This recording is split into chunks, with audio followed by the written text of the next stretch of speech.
आपल्या देशामध्ये जेव्हा जेव्हा आंदोलनं होतात की नाही, त्या आंदोलकांच्या हातामध्ये आपल्याला एकाच महामानवाचा फोटो दिसतो आणि ते महामानव म्हणजे डॉक्टर बाबासाहेब आंबेडकर. सध्याच आपण पाहिलेलं आहे की जंतर मंतरवर एवढ्या मोठ्या संख्येनं जे आंदोलन झालं, एका महिन्यापेक्षा जास्त काळापर्यंत हे आंदोलन चालले, त्या प्रत्येक आंदोलकाच्या हातामध्ये डॉक्टर बाबासाहेब आंबेडकरांचे फोटो होते. प्रत्येक आंदोलकांच्या मुखामधून जय भीम जय भीम, आंबेडकर आंबेडकर अशा प्रकारचीच गर्जना येत होती.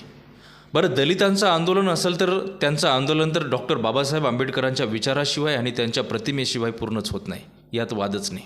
सोबतच ट्रान्सजेंडर्सचं आंदोलन असो, शेतकऱ्यांचं आंदोलन असो, महिलांचं आंदोलन असो, महिलांवर अत्याचार होत नसण्याचं आंदोलन असो, महिलांवर मुलींवर बलात्कार होत असण्याचं आंदोलन असो, आदिवासी बांधवाचं आंदोलन असो आणि नागरिकत्वाच्या मुद्द्यावरचं सुद्धा जर आंदोलन असेल तर त्या प्रत्येक आंदोलकाच्या हातामध्ये डॉक्टर बाबासाहेब आंबेडकर यांचीच प्रतिमा असते आणि बाबासाहेबांचा जयघोष असतो. काळ जसा पुढे पुढे सरकत चाललेला आहे तशा पद्धतीने डॉक्टर बाबासाहेब आंबेडकर दिवसेंदिवस लोकांना समजत आहे.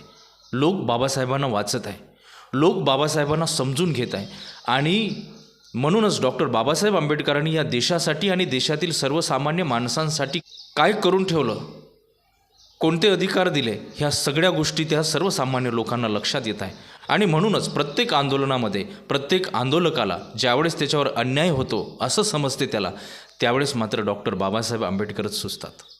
कारण त्यांना वाटते की डॉक्टर बाबासाहेब आंबेडकरांची प्रतिमा आणि त्यांचे विचार, त्यांचा जयघोष जर आपण आंदोलनामध्ये केला तर आपण घटनेला अनुसरून असलेल्या घटनात्मक आंदोलन आपण करतो आहे असं त्यांना वाटते आणि त्यांचं हे वाटणं अतिशय योग्य आहे. कारण डॉक्टर बाबासाहेब आंबेडकर केवळ एका जातीपुरते मर्यादित नाही, एका धर्मापुरते मर्यादित नाही, तर या संपूर्ण देशातील सर्वसामान्य लोकांचाच नव्हे तर प्रत्येक लोकांचा श्वास आणि प्रत्येक लोकांचा विश्वास म्हणजे डॉक्टर बाबासाहेब आंबेडकर आहे. कारण आधुनिक भारताच्या जडणघडणीमध्ये डॉक्टर बाबासाहेबांचा वाटा हा सिंहाचा वाटा आहे. म्हणून उशिरा का होईना डॉक्टर बाबासाहेब आंबेडकर लोकांना समजत आहे, ही फार चांगली गोष्ट आहे. जय भीम.